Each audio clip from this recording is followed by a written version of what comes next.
friends, welcome to Nirmal. I'm Piyush Jain, and today we are bringing to you a conversation which is more about wealth management.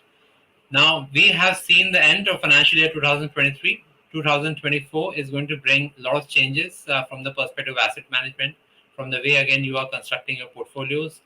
There was a budget, there are some new sort of measures. Uh, we have also seen, again, how the bond market has behaved, and thereby how your debt mutual funds have really outperformed. A lot of interest rate hikes actually happened, and we have seen over this period the equities have largely been flat or slightly given, I should say, subpar returns. Perhaps that should be the right word here. The environment was tough, but now financial year 2024 is looking much better. We have seen the last RBI commentary. It was a pause, and that definitely implies something really. If you want to strategize between debt or arbitrage or equities, a lot of questions there. We'll try and solve that. And then also, if equities were actually not able to perform over the last couple of months, maybe there could be a good time in the first half, second half this year. We'll try and solve that also. But overall, how the asset allocation should happen, and we'll try and figure that out also. So, for solving all of that questions, we now actually would be inviting our guest today, industry expert, Mr. Santosh Joseph, founder and managing partner, Germinate Investor Services LLP. Santoshi, welcome to the show. Hi. So let's start, Santosh, with the first question here. And from a viewer perspective, I would say a very naive question. FY 2024, how this would be different from an asset allocation perspective versus the last year when you started the year? So clearly, we got the finance bill behind us, and people are aware now what it means to be an investor in equities and what it means to be an investor in fixed income. I think for long we enjoyed the benefit of holding fixed income for 36 months and getting the benefit of indexation and paying long-term capital gains. Now that luxury has been stripped away. Having said that, it doesn't mean that there is no scope for fixed income. There is a plenty of room for investors to choose fixed income because it becomes a part of the portfolio, and that's where things get interesting. Earlier, even though you had to have fixed income in the part of your portfolio, because of the favorable taxation, you were moving a little bit left and right. Now there is a case to be very strict and serious about your asset allocation and stick to the asset that you need as part of your portfolio. Now, whether the taxation advantage was there or not there, if you are a conservative investor and you do not like volatility in investment, still you stick to fixed income. Therefore, if you are someone who had a lot of time and you were in fixed income, today you are having an opportunity to maybe switch over a little bit of your portfolio to equity because now you're going to get rewarded with slightly better post-tax returns by being in equity. So I think clearly it's made a strong black and white difference for people who should be in fixed income, who should be in equity. And there's a good incentive for people who are willing to stay invested long term and move to some kind of a hybrid product. Santosh, before actually we go to the sort of more depth here, we are getting the first theme out here. We are saying that this time the post-equity tax returns could be better. Can we spend a small time here for our viewers? Why this time the post-equity tax returns are more simplistic to understand and could be actually better? See, you had a situation where you had equity taxation, you had debt taxation, and then you also had business taxation. Now, in equity, it was very simple. It was 12 months. Anything more than 12 months, you pay 10% long-term capital gain. And you also had a luxury of a 1 lakh rupee amount of long-term capital gain being tax-free. Less than 12 months was very clear that it was 15%. In fixed income, you had, kind of two slabs playing out for you. If you are holding for 36 months and if you are holding for greater than 36 months. If you're holding for greater than 36 months, you had the luxury to get the benefit of indexation and also pay long term on fixed income. What has really changed right now is that 36-month period has been stripped away and saying irrespective of whether you're going to be 1 month investor or 40-month investor, your taxation will not change. That actually now tells you I have to now look at what is my post-tax return. In fixed income, earlier We the post-tax return are was playing field now.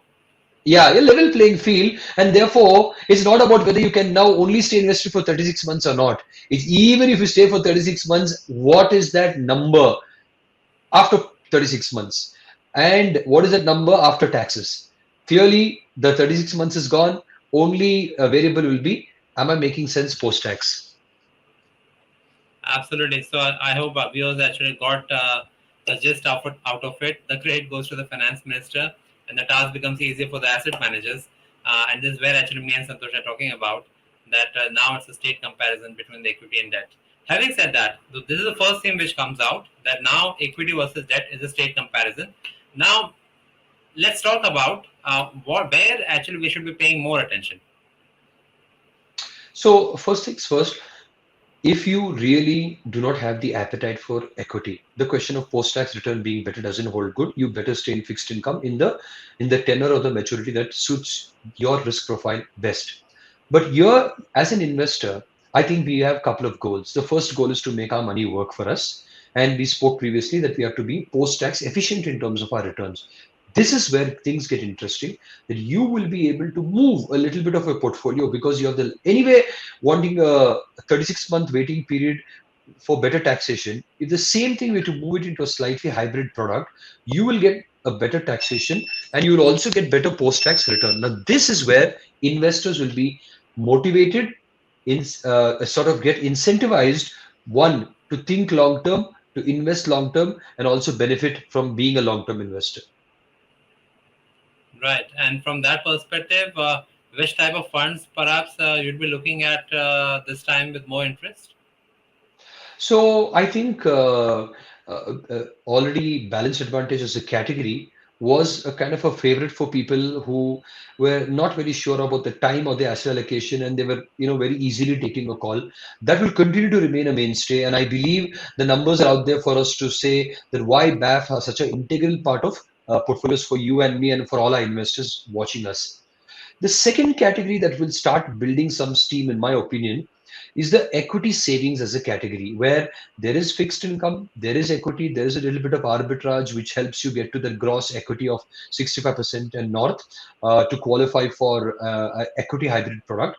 People will start looking at this because in BAF, sometimes you notice that equity allocation can go really high, sometimes as low as 60, 70, and even 80%, and go as low as 20, 30%. But if people do not want very high equity exposure, thereby the high volatility, they may start looking at products which have net equity exposure much lower than where BAF is. So equity savings is something that people will start looking for because you may not have the appetite of a BAF risk, but you may be able to build that appetite slowly by moving into equity savings as a category.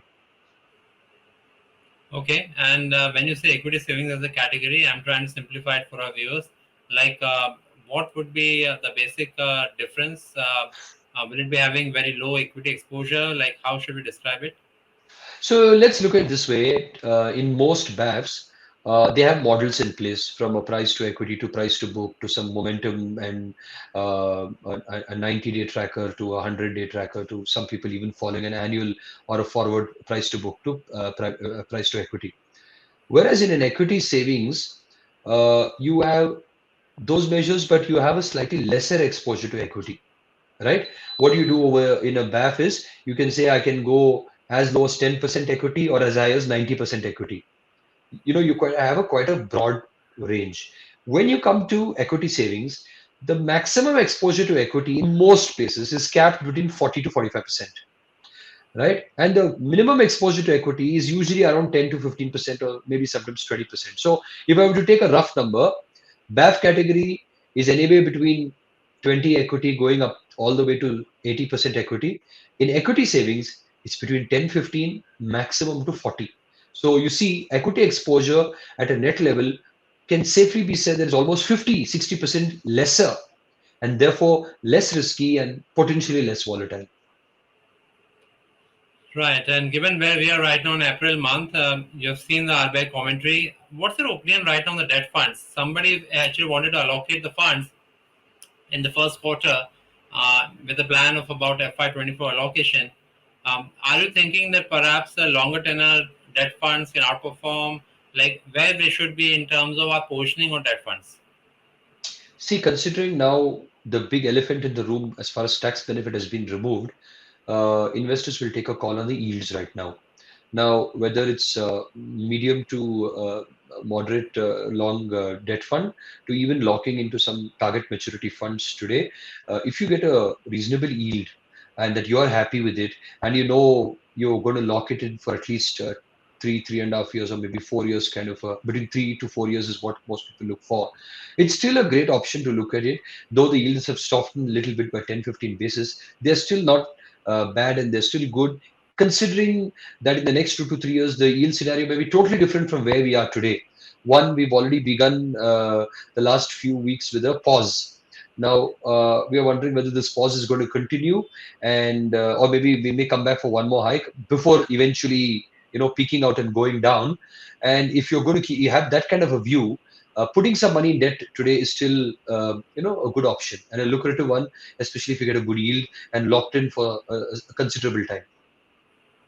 Well, nobody can say never, but the history tells us last 15 years history, almost since 2005, that RBI, once it has taken a pause, it has rarely actually gone back to one more rate hike. But as they say, it can always happen. Yeah. Uh, So there's so, also another point, right? That whenever you invest in fixed income, also closer to 10-year GSEC being at 740, 750, the next 2 to 3 years are very, very lucrative. So you have two instances playing well over here. One is RBI taking a pause, and the other is the rates also being closer to a 120-month average, which is a 10-year average, or even a 180-month average. So on both counts, I think it's a favorable outlook. right. Sounds good. Do you have any sort of or can you actually name any of your favorite funds or any sort of favorite schemes? Is that something, or any broader top view, if you can say anything about it? Well, I won't mention a particular brand or a scheme, but I'll tell you what. Yes. We are actually moving into a very interesting time from an investor perspective. That it's important for us to, number one, choose the category that we want to be in, and within the category to make a little bit effort, right, to figure out how I play that category. Now let's take BAF that we spoke about, which is now becoming a very integral part of most investors' portfolio. You notice that within BAFs, there is one mutual fund playing it aggressive, going up to 80% equity. There's one not going beyond 40% in equity. Now, both of them have the reasons why they believe so, their models and the scheme objective. But from an investor's perspective, it becomes a little interesting to know that even if I'm in a balanced advantage fund nomenclature, that the underlying strategy could be poles apart in terms of the calls that they take. Now, the another Absolutely. category is even the multi-cap category. Now, the multi-cap category has got fixed buckets of mid-cap, large cap, small cap, and then you have a 25% variable. And when you go to flexi cap, this is a category where you told the fund manager, hey, you can take a call on how much you want in large, mid, and small cap. Now, there are some flexi cap which are well diversified into all the three categories of mid and large and small. But when you look at the general trend of a flexi cap, 70-80% is in large cap. Now, though the name is flexi Yes. cap, though the name is balanced advantage, there is that onus either on an investor side or for people like us who are intermediaries in the business to help you understand that. So therefore, my reason to avoid naming a brand or naming a product is because we are looking at sometimes the lag indicator, which is performance, without realizing what is a lead indicator, which is a scheme objective. Very valid point. Very valid point. So in fact, we are linking a couple of things here. One, actually, that the longer term debt fund basically is looking good, but remember that the 3 year tax advantage has gone. So now we are Correct. looking apple versus apple. We actually are also saying that perhaps if there is no major rate hike, then actually there could be some good times for the longer term debt funds. So that is another one. We are also saying that BAF could remain very interesting, but equity savings could also be a sort of very interesting proposition which should be coming up, and investors could keep taking a look depending on the risk profile, and they should also sort of take a look at the nomenclature, what type of strategy the funds actually are deploying. So that's another part which we have discussed right now. Perhaps one part actually which I would like to ask you, and that is uh, right now where we are in terms of whether global markets or the Indian markets or whatever is happening.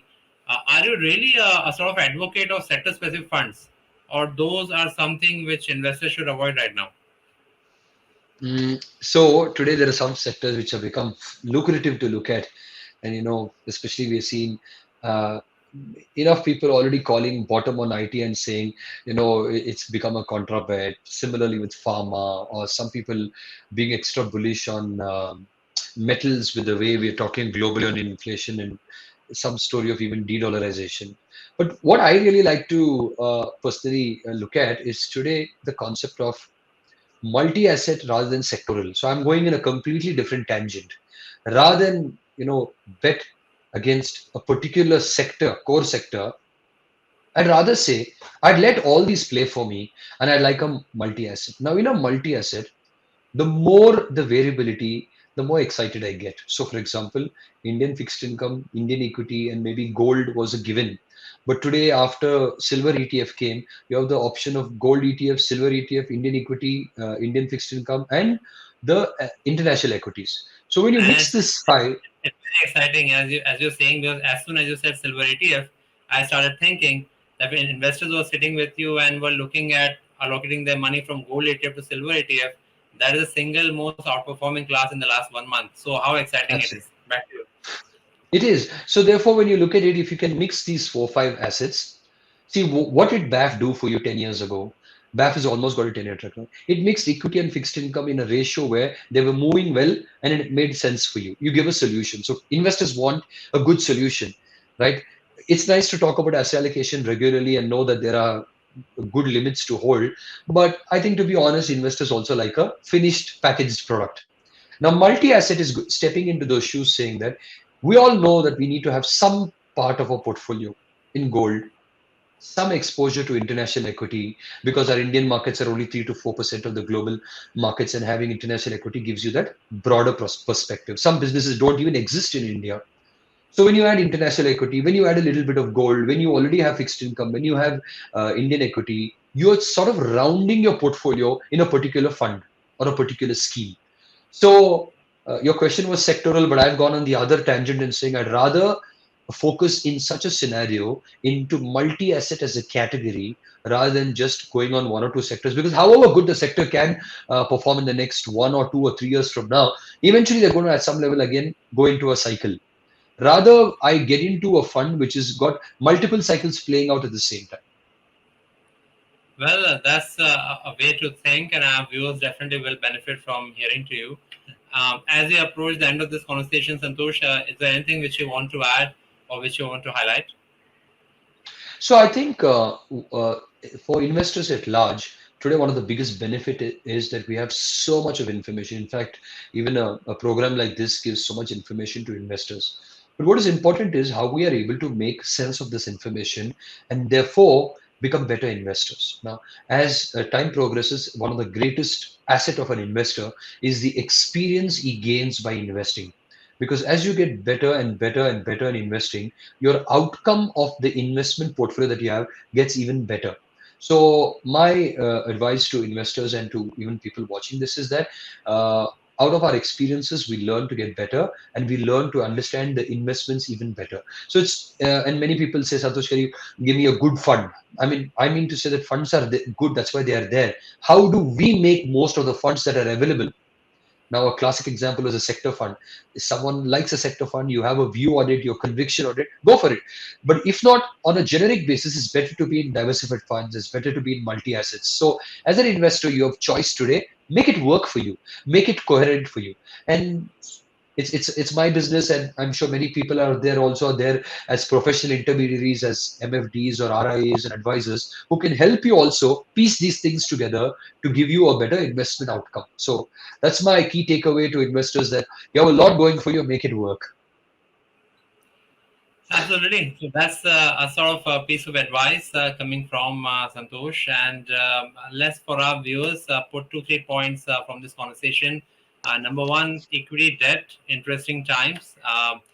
From the perspective of asset classes, you have a lot of funds. Seeing nomenclature is very important. Equities, again, basically debt perhaps could have a good time from here. And equities also, again, there are a lot of asset classes, again, within the equity. And gold, silver, again, that is perhaps one example. So, multi asset is a word of advice coming from our guest today. And with that, we end this conversation. I hope you enjoyed it. Thank you. Subscribe to our YouTube channel and click on the bell icon to never miss an update from Nirmal Bang.